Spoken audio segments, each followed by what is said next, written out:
Liberals and gentlemen, how's this for some irony?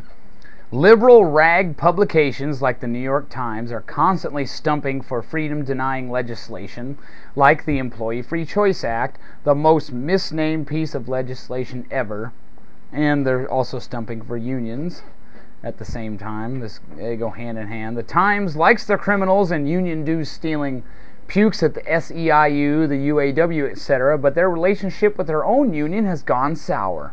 Let me get a Kleenex and a tiny violin.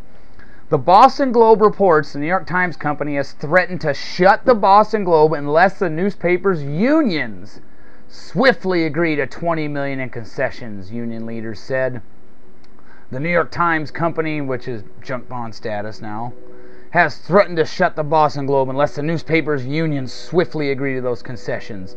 Executives from the Times Company and Globe made the demands Thursday morning in an approximately 90-minute meeting with leaders of the newspaper's 13 unions, union officials said. The possible concessions include pay cuts, the end of pension contributions by the company, and the elimination of lifetime job guarantees now enjoyed by some veteran employees, said Daniel Totten, president of the Boston Newspaper Guild, the Globe's biggest union, which represents more than 700 editorial, advertising, and business office employees.